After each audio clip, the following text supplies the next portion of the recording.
Romanos capítulo 5, quero ler com os irmãos, do primeiro versículo até o versículo de número 11, e diz assim a palavra de Deus: Justificados, pois, mediante a fé, temos paz com Deus, por meio de nosso Senhor Jesus Cristo, por intermédio de quem obtivemos igualmente acesso, pela fé, a esta graça na qual estamos firmes, e gloriamo-nos na esperança da glória de Deus.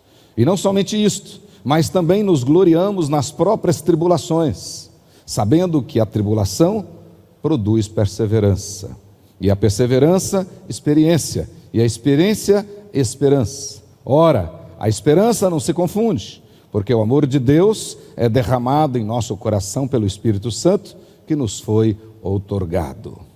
Porque Cristo, quando nós ainda éramos fracos, morreu a seu tempo pelos ímpios. Dificilmente alguém morreria por um justo, pois poderá ser que pelo bom alguém se anime a morrer. Mas Deus prova o seu próprio amor para conosco, pelo fato de ter Cristo morrido por nós, sendo nós ainda pecadores. Logo, muito mais agora, sendo justificados pelo seu sangue, seremos por ele salvos da ira. Porque se nós, quando inimigos, fomos reconciliados com Deus mediante a morte do seu Filho, muito mais, estando já reconciliados, seremos salvos pela sua vida.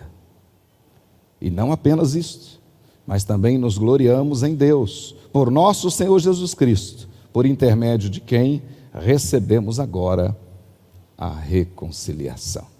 E hoje, seguindo com a nossa série de sermões, de estudos a respeito da teologia da cruz, ou seja, a respeito da cruz do nosso Senhor e Salvador Jesus Cristo. Hoje eu quero tratar com os irmãos a respeito das bênçãos da cruz.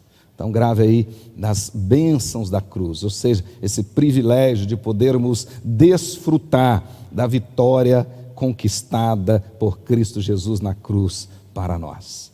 Nas mensagens anteriores, aqui já tratei com os irmãos e com as irmãs a respeito da centralidade da cruz, já tratei a respeito da necessidade da cruz, a respeito da utilidade da cruz e também a respeito do propósito essencial da cruz do nosso Senhor e Salvador Jesus Cristo. Especialmente na última oportunidade, na última mensagem, nós vimos aqui que a eficácia da morte do nosso Senhor Jesus naquela cruz, ela envolve uma questão de satisfação e uma questão de substituição. Então, lá naquela cruz, de maneira eficaz, de maneira absoluta, Jesus satisfaz toda a exigência da lei, satisfaz a justa ira de Deus, satisfaz a santidade de Deus, satisfaz a honra de Deus, mas também lá naquela cruz, Jesus nos substitui. Isso é maravilhoso, e isso já vinha sendo apontado, já vinha sendo prefigurado desde o Antigo Testamento, desde a planície lá do Monte Sinai, desde a planície do Sinai, quando Deus passa as instruções para Moisés. Levíticos capítulo 16, lá quando traz a figura dos dois bodes, no capítulo 16 do livro de Levíticos, o bode do sacrifício, ou seja, o bode propiciatório e o bode emissário, o bode da expiação, o bode expiatório, o bode substituto. Aqueles dois bodes lá de Levítico 16, claramente apontavam para Jesus na cruz. Lá, aquela figura do Velho Testamento, ela se cumpre agora cabalmente em toda a sua extensão e profundidade na cruz gloriosa de Jesus, no tempo e no espaço. Na cruz, Jesus, como bode propiciatório, ele satisfez a lei, ele honrou a Deus, ele satisfez a justiça de Deus, ele satisfez a santidade de Deus. A Bíblia deixa claro que Deus ficou satisfeito com o sacrifício de Jesus, em virtude da sua satisfação. A ira de Deus foi aplacada marcada. Por isso que esse sacrifício foi sacrifício propiciatório, ou seja, ele propiciou, ele agradou, ele satisfez a Deus, por um lado. E por outro lado, o sacrifício bendito de Jesus naquela cruz, como bode emissário, Jesus na cruz, ele ofereceu um sacrifício expiatório, ou seja, um sacrifício em nosso lugar e em nosso favor. Isso é claro na Bíblia, ou seja, ele como nosso substituto, ele removeu os nossos pecados para fora de nós, ou seja, daí expiação, ele removeu os nossos pecados para fora de nós e levou para bem longe. Então ele cumpriu aquela figura do bode expiatório, ou seja, do bode emissário. Vimos aqui na mensagem anterior que o entendimento correto da doutrina bendita da expiação, da mais gloriosa doutrina da palavra de Deus, a doutrina da expiação, nós vimos aqui que o entendimento correto dela passa pelo entendimento certo da extensão e da intenção da obra de Jesus na cruz. À luz das Escrituras Sagradas, nós cremos que, embora a obra de Jesus na cruz tenha sido suficiente para salvar, para pagar pelos pecados de toda a humanidade, de todos os seres humanos, sem exceção, na realidade, ela foi absolutamente intencional, ela foi dirigida, ela foi limitada, ela foi restrita. Nós afirmamos à luz das Escrituras Sagradas que na cruz Jesus cumpriu uma missão específica, limitada. Ele morreu exatamente por alguns e não por todos, sem exceção. Assim, nós entendemos que a extensão da obra de Jesus na cruz, ela alcança todos, sem distinção. Então marque isso aí.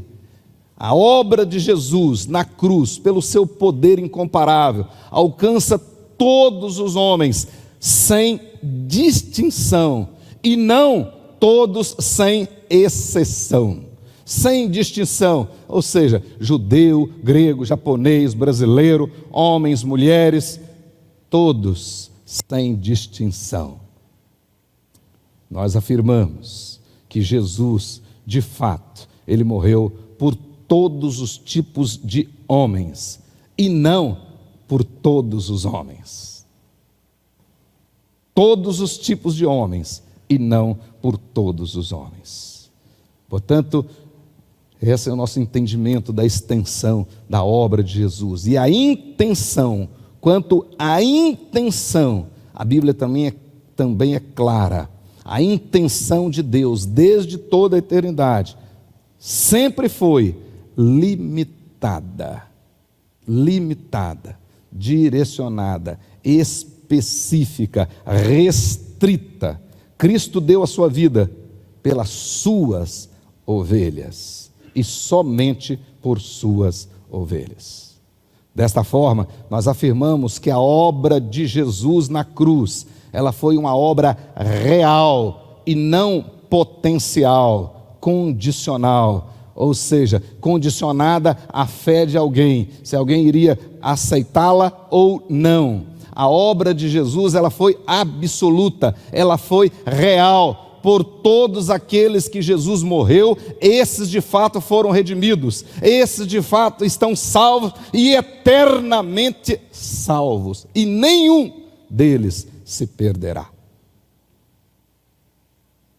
Então nós afirmamos isso categoricamente, que o propósito da obra na cruz, a intenção na obra da cruz, que Deus na eternidade teve, não podem ser frustrados, absolutamente não podem. O propósito de Deus na salvação sempre foi infalível, sempre foi infalível. As Escrituras ensinam que Cristo morreu, não por todos, mas por muitos. Isaías 53, 11, Mateus 20, 28, Mateus 26, 28, Hebreus 9, 28 e tantos outros textos. E através deles nós podemos dizer que Jesus morreu especificamente pelo seu povo, que Jesus morreu exclusivamente por suas ovelhas, que Jesus morreu absolutamente por sua igreja, e somente por isso.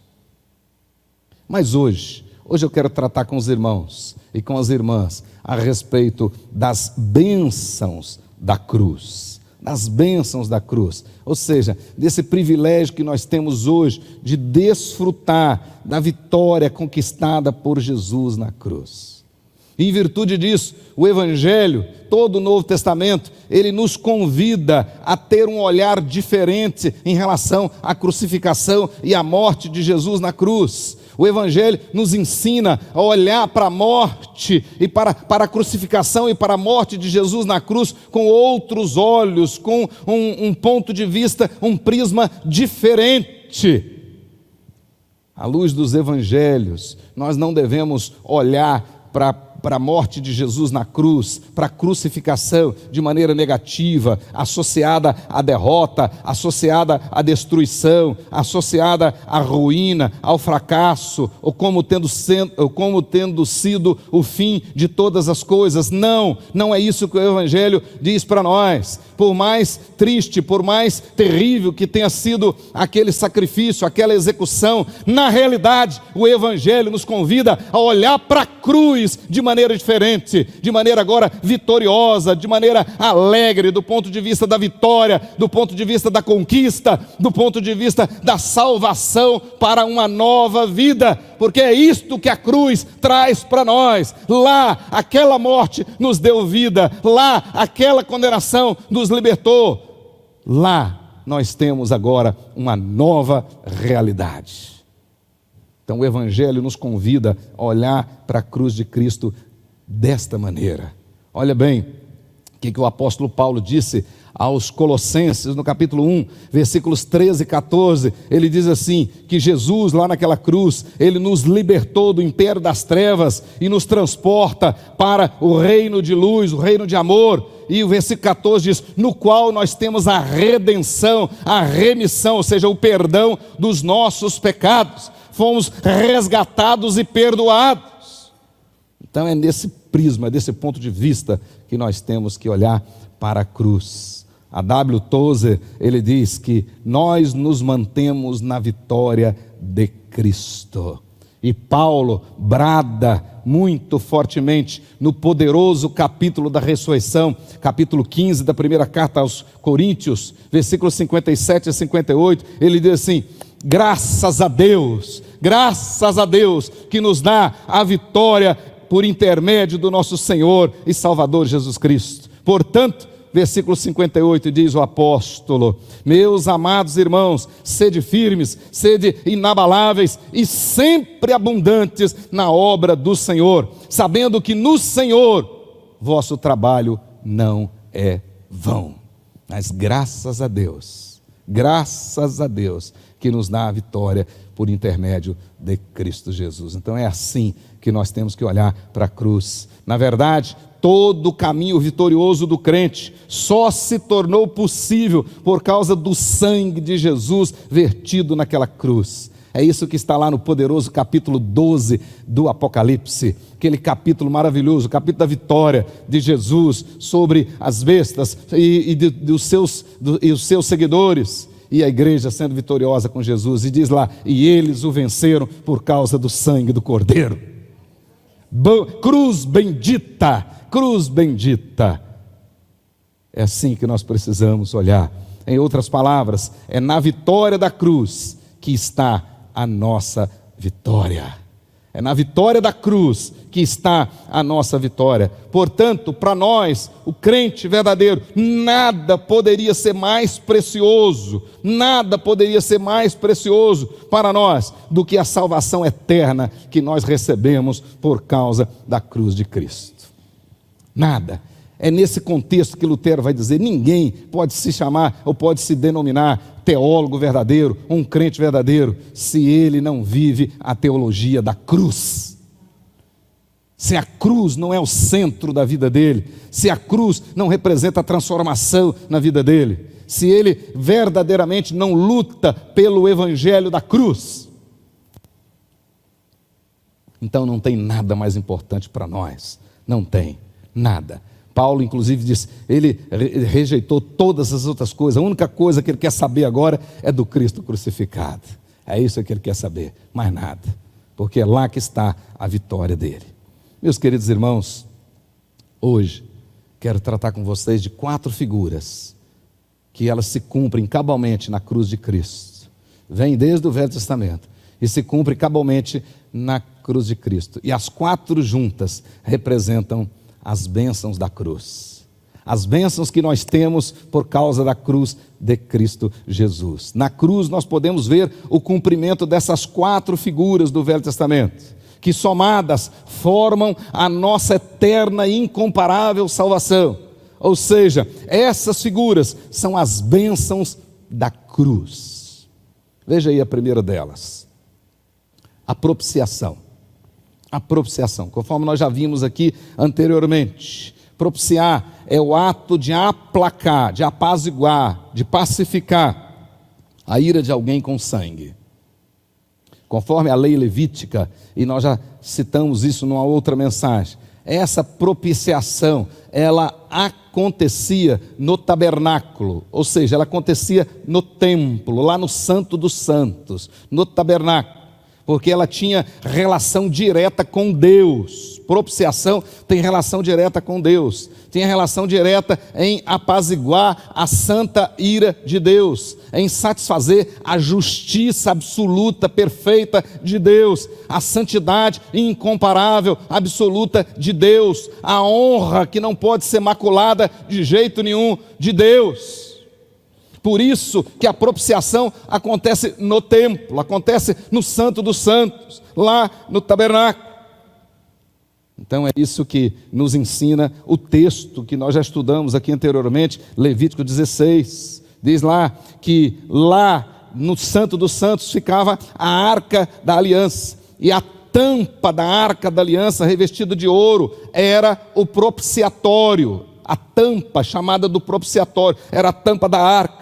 E ali, apenas uma vez por ano, somente uma vez por ano, no dia da expiação, o sumo sacerdote adentrava o Santo dos Santos e aspergia 7 vezes sangue sobre a tampa do propiciatório. E aquele ato do sumo sacerdote representava o povo e ele próprio, e aquilo apaziguava. Era símbolo, era uma figura, né, do que já tinha acontecido na eternidade, porque a Bíblia diz que o sangue de Jesus foi conhecido antes da fundação do mundo. Então aquilo ali representava que aquele sangue apaziguava a Deus, a ira de Deus, e ao mesmo tempo aquela propiciação significava o perdão do pecador, e ele agora podia voltar à comunidade. Poderia voltar agora à sua família.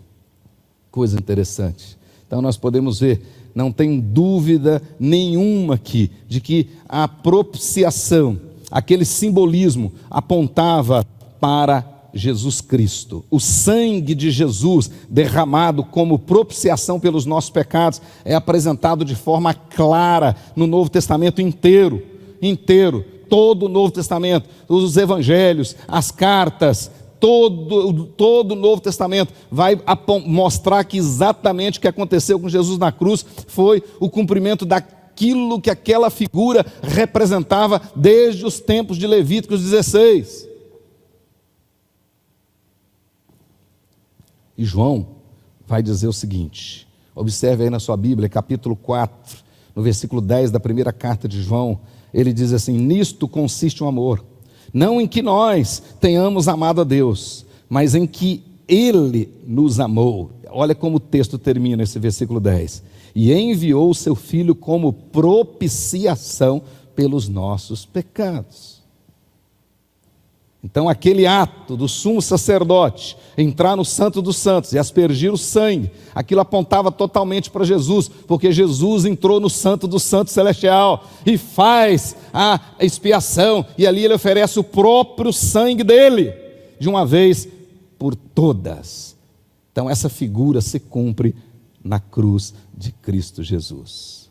Na cruz, a nossa salvação, antes de qualquer coisa, aquilo que Jesus fez pela nossa salvação, antes de qualquer coisa, na verdade, agradou a Deus. E por causa disso, o seu sacrifício, por ter sido perfeito, ele se transformou num sacrifício propiciatório, ou seja, agradou a Deus e fez com que Deus recolhesse a sua justa ira. É exatamente isso que aconteceu. Então a figura se cumpre, esta bênção.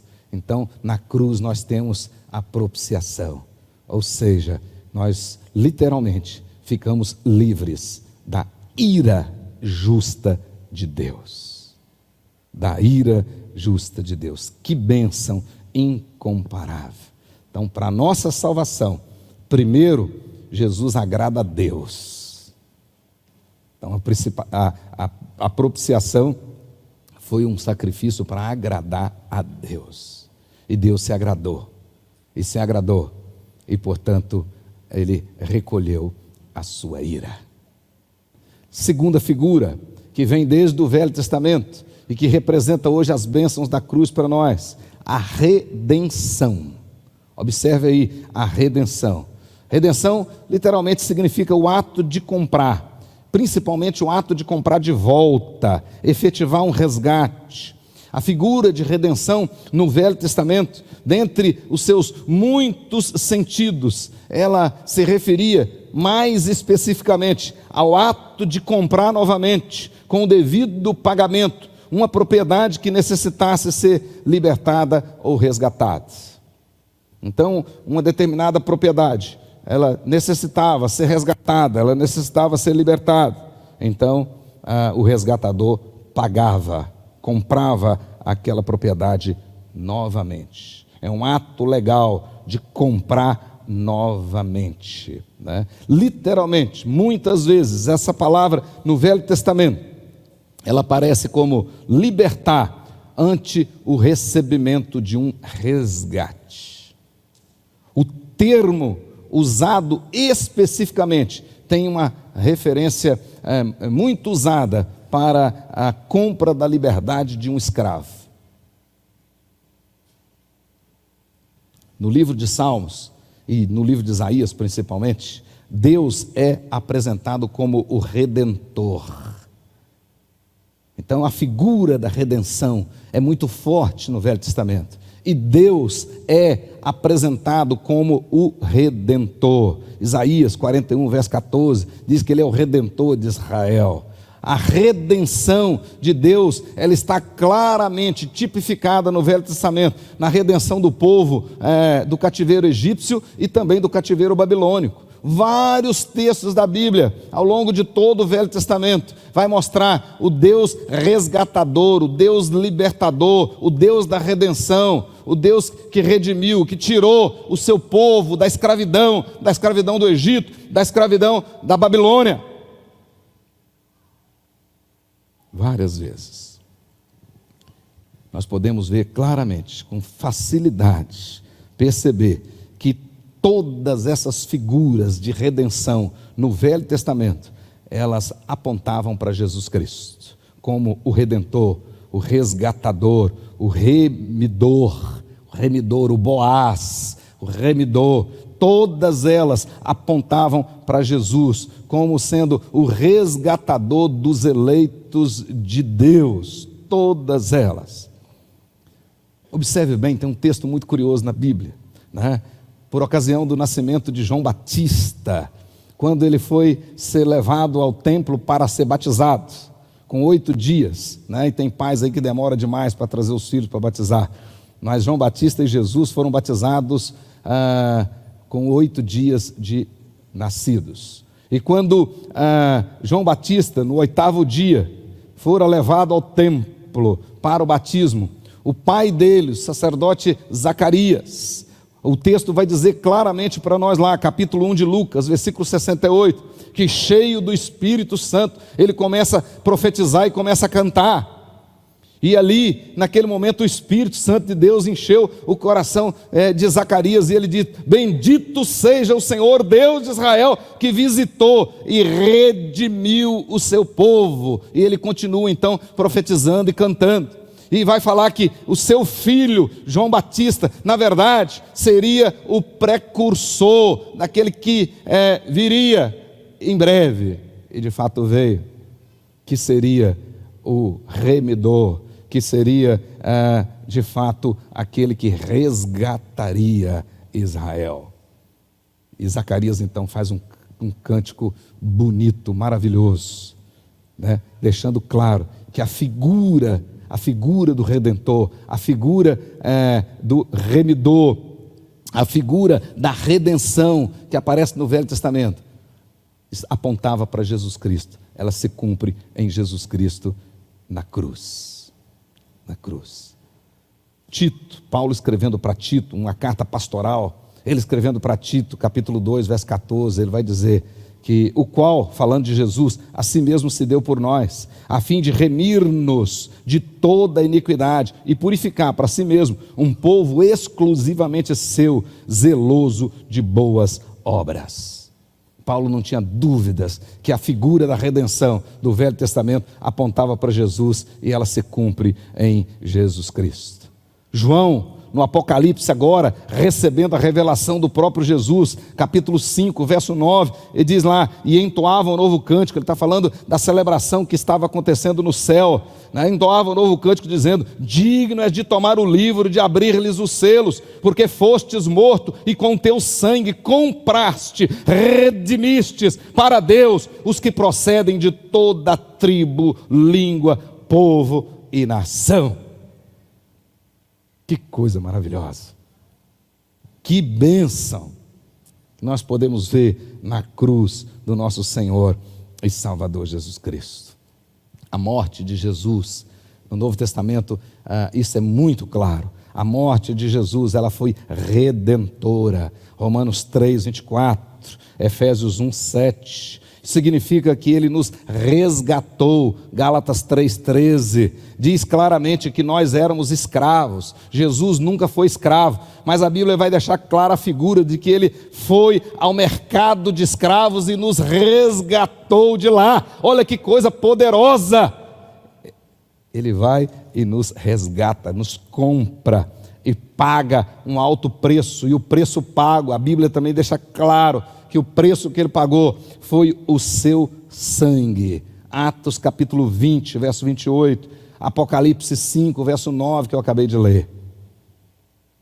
Ele pagou, ele vai ao mercado e nos resgata e paga o preço. Pagou de novo, é isso que significa redenção. Libertou mediante um pagamento. Então você recebe a salvação de graça, mas ela não foi de graça. Ela custou o sangue do nosso Senhor e Salvador Jesus Cristo. Por isso é que você não pode fazer pouco caso dessa salvação. Por isso é que você não pode envergonhar o nome daquele que morreu na cruz por você. Por isso é que você não pode dar mau testemunho. Você precisa honrar esse poderoso e incomparável sacrifício feito na cruz. Por isso é que Paulo escreve aos Gálatas e diz: com Deus não se brinca, porque aquilo que o homem plantar, ele vai colher. Então não brinque de ser crente, não abuse da liberdade, não use a liberdade que você recebeu em Cristo para libertinagem. Não, viva agora, acima de tudo, de modo digno do Evangelho para o qual você foi chamado. Essa é a instrução de Paulo aos Filipenses. Pois bem, nós podemos ver aí que ser resgatados, né? Ser realmente redimido, significa principalmente ter sido perdoado. E preste atenção, perdoado da condenação do pecado. Paulo vai bradar agora no capítulo poderoso de Romanos, capítulo 8, ele vai dizer: nenhuma condenação há para aqueles que estão em Cristo Jesus. Você foi salvo de quê? Da condenação que o pecado impunha sobre nós. Então você não vai para o inferno mais, você está salvo. Mas também a Bíblia mostra claro que ser resgatado, ser de fato redimido, significa ter de fato esse perdão e, portanto, ser perdoado da condenação do pecado, mas também significa ser libertado da maldição e da escravidão do pecado. Da maldição e da escravidão do pecado. Nenhuma maldição mais paira sobre nós, nenhuma maldição mais. E também fomos libertos em Cristo Jesus. Efésios 1:7, Gálatas 3:13, Tito 2:14, 1 Pedro 1:14, 18, tantos outros textos nós temos na Bíblia que mostra isso para nós com perfeição. Isso quer dizer o seguinte, que Cristo redimiu o seu povo do pecado e de tudo que ao pecado se associa. Então veja bem, a obra de Jesus na cruz não foi pelas metades, não foi algo de improviso, não. Na cruz ele nos liberta do pecado e de tudo que ao pecado se associa, de tudo. Então observe bem, lá na cruz, Jesus, ele redimiu o seu povo eleito, de todo o pecado, da culpa do pecado, do poder do pecado, da punição do pecado, e na sua vinda vai nos libertar da presença do pecado. Porque Cordeiro de Deus que tira o pecado do mundo. Então não foi qualquer coisa.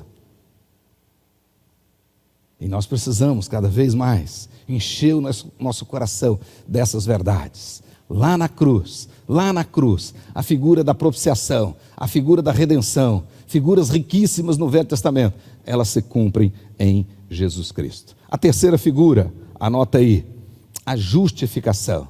Tem tudo a ver com o nosso texto de Romanos capítulo 5. A justificação. Olha bem, conforme eu já acabei de dizer, a propiciação aconteceu no templo, só podia acontecer no templo, não é isso? A redenção aconteceu no mercado de escravos. Agora, a justificação, ela acontece no tribunal. A justificação acontece no tribunal. Justificação é o oposto de condenação. É o juiz considerando o acusado inocente. Deus é o juiz. Justificação, portanto, é um ato judicial de Deus. É um ato legal de Deus, no qual Ele vai declarar, com base na justiça de Jesus, que todas as reivindicações da lei foram cumpridas em relação ao pecador, e que Ele está satisfeito, e portanto o pecador está perdoado. Glória a Deus.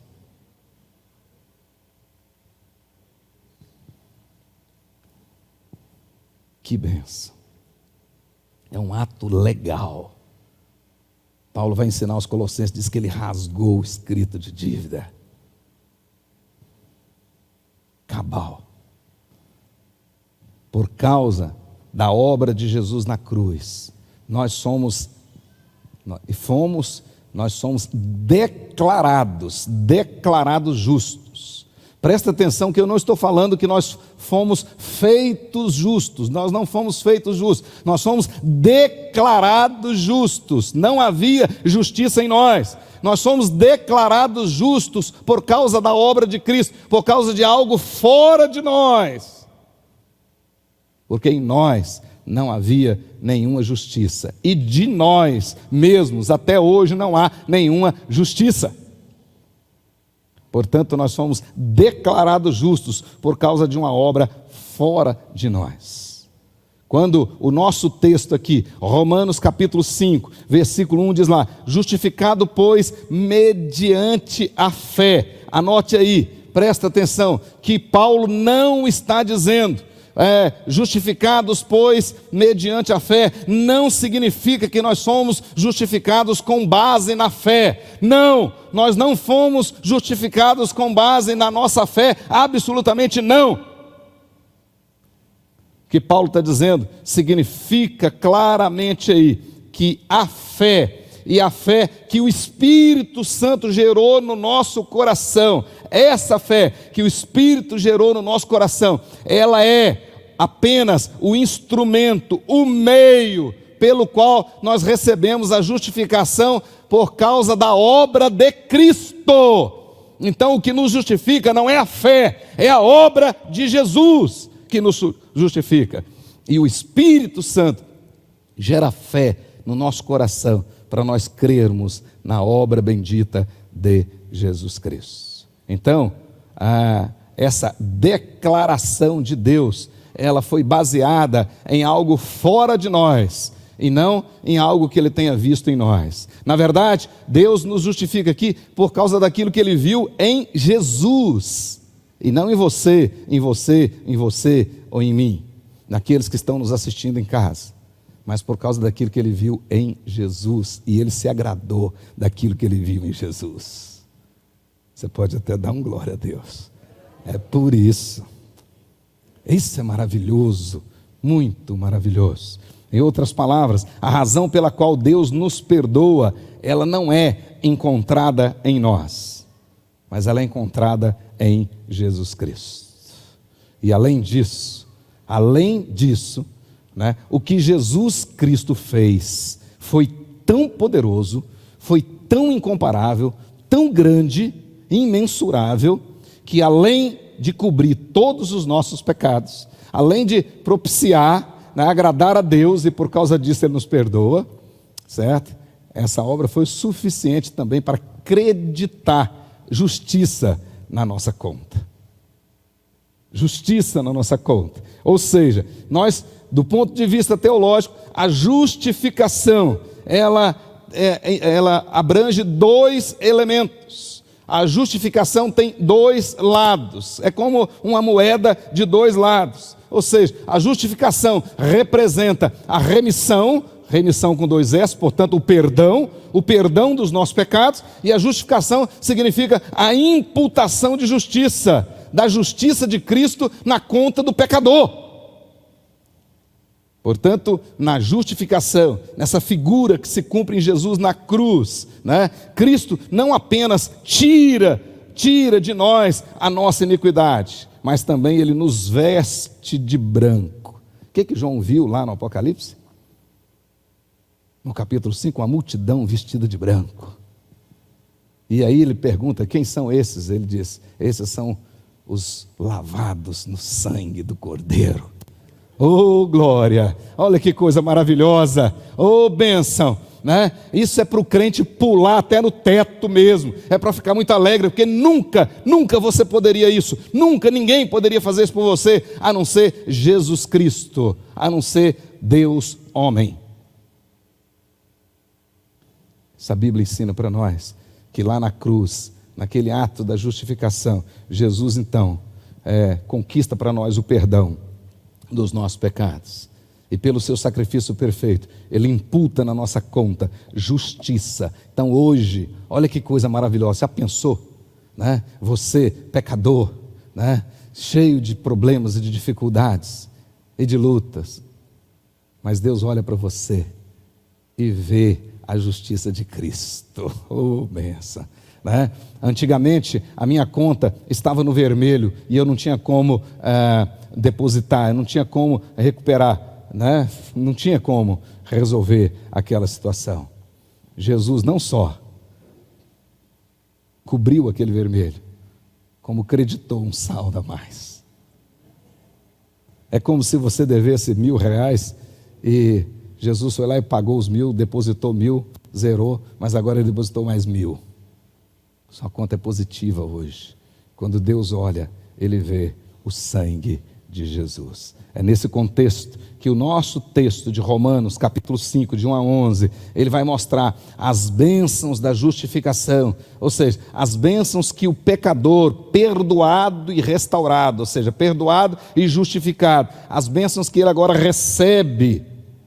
E olha lá, ele vai dizer, primeiro, paz com Deus. Antes você não tinha paz, agora você tem paz com Deus. Segundo, acesso a Deus. Antes você não conseguia chegar à presença do Senhor. Agora, pelo novo e vivo caminho, você pode chegar, e pode ser ousado, inclusive. Pode chegar com ousadia. A Bíblia vai ensinar para nós. Alegria na esperança da glória. Ou seja, quando Paulo vai falar lá para os romanos mesmo, no capítulo 12, ele vai dizer, alegrai-vos na esperança, sede pacientes na tribulação e perseverem na oração. Então você pode agora se alegrar, porque a vitória é certa. Em breve Jesus voltará. Você pode se gloriar nas tribulações. E a palavra aqui tem a ver com você enfrentar suas lutas agora com a consciência. Com a consciência. Não é que você é masoquista, fica rindo porque está apanhando, fica rindo porque está sofrendo, fica rindo porque está desempregado, fica rindo, né, porque está doente, está com câncer, está com isso. Não, é isso que eu estou ensinando. Mas agora você tem uma consciência que vai além do câncer, vai além do desemprego, vai além da adversidade, vai além da perseguição, vai além da humilhação. Você tem a consciência que Deus não vai te desamparar, que Ele não vai te deixar, que Ele não te abandona nunca, em momento algum. Ele está com você. Aí sim, você pode se gloriar nas tribulações. É isso que Paulo entendeu. Segundo aos Coríntios, capítulo 12, ele disse, agora sim, mais me gloriarei, mais me alegrarei nas tribulações, na fraqueza, porque quando sou fraco, então é que eu sou forte, porque é na fraqueza que se aperfeiçoa o poder de Deus. É isso que ele ensina para nós. Que coisa maravilhosa, maravilhosa. E para encerrar, a última figura que aparece lá, desde o Velho Testamento, e se cumpre cabalmente em Jesus, é a figura da reconciliação. A figura da reconciliação. Então observe bem, todas aquelas figuras, desde o Velho Testamento, né, elas apontavam para Jesus. A propiciação, a redenção, a justificação e agora a reconciliação. E aqui tem um detalhe muito interessante. A propiciação, ela acontece no templo. Aconteceu no templo. Então, Jesus entrou no Santos dos Santos de uma vez por todas e agradou o Senhor. Acontece no templo. A redenção acontece no mercado de escravos. A justificação acontece no tribunal. Mas a reconciliação acontece na família. A reconciliação acontece na família. Nos remete à família. Ou seja, a reconciliação obtida na cruz por nosso Senhor e Salvador Jesus Cristo, ela nos remete a uma imagem familiar, ou seja, a uma relação vertical e uma relação horizontal. A cruz, ela fala para nós a respeito daquilo que Deus proporcionou para nós agora, nos reconciliando com Ele mesmo e uns com os outros na nova sociedade que Deus em Cristo está construindo, a igreja. Então agora nós temos paz com Deus, mas temos paz uns com os outros também. Então a cruz, ela traz para nós essa verdade, esse simbolismo maravilhoso de que nós fomos reconciliados com Deus e reconciliados uns com os outros. Agora caiu a barreira da separação, como ensinou o apóstolo Paulo, entre judeus e gentios. Agora, na igreja do Senhor Jesus, nós somos todos filhos de Deus, co-herdeiros com Cristo Jesus. Olha que bênção! Então agora, por causa da cruz, essa parede da separação, ela foi derribada. Então, na cruz nós temos reconciliação com Deus e uns com os outros. Agora reconciliados, todos nós agora somos membros do mesmo corpo, participantes da mesma promessa. por meio do Evangelho do nosso Senhor e Salvador Jesus. Lá no Velho Testamento, né, aquele ato que eu expliquei de borrifar o sangue sobre o propiciatório, né, ele satisfazia Deus e, portanto, o pecador se sentia perdoado, por um lado, mas ele já saía dali reconciliado com Deus e com o povo de Deus. Na cruz é exatamente isso que nós temos, objetivamente. Lá na cruz é isto que acontece. O Cordeiro de Deus foi imolado para que fôssemos agora reconciliados com Deus e com o povo de Deus, no Israel de Deus, na igreja. Olha que coisa maravilhosa, né? Todo o rito cerimonial veterotestamentário, lá do Velho Testamento, apontava para a reconciliação que nós encontramos somente em Cristo Jesus. Somente em Cristo Jesus.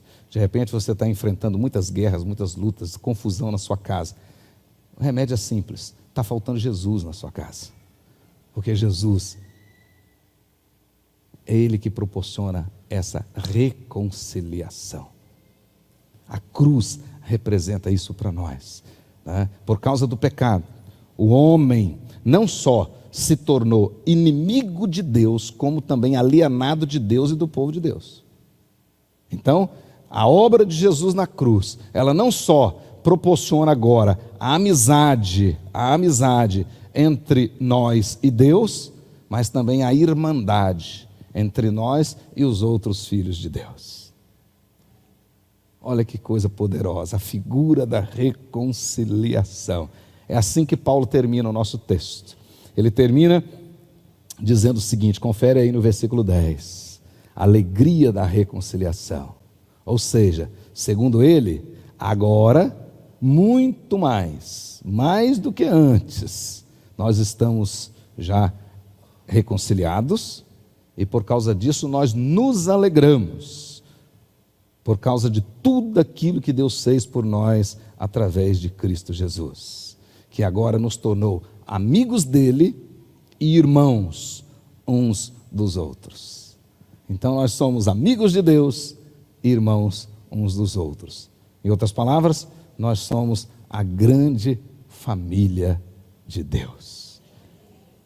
E sabe qual é o desejo do Pai? Que essa grande família seja formada de filhos parecidos com seu Filho Jesus.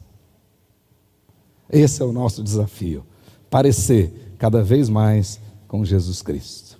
Eu quero terminar o texto dizendo, à luz desse Romanos capítulo 5, Paulo nos oferece aí um cardápio maravilhoso. Ele vai deixar claro para nós aí que Jesus é muito mais do que você poderia imaginar. Muito mais. Muito mais. Jesus é suficiente. Então veja aí, no primeiro Adão nós fomos condenados, no segundo Adão nós somos salvos. Ele vai deixar claro isso aí. No primeiro Adão nós nos tornamos inimigos, no segundo Adão nós nos tornamos amigos e irmãos. No primeiro Adão nós fomos amaldiçoados, no segundo Adão nós temos graça, nós somos abençoados. Então você pode estar passando por uma luta, por uma dificuldade, mas nunca esqueça, você é abençoado de Deus. Não esqueça disso, o diabo quer que você esqueça disso, para você ficar carregando peso que não te pertence, sofrendo por coisa que Jesus já pagou. Você é alvo da graça de Deus.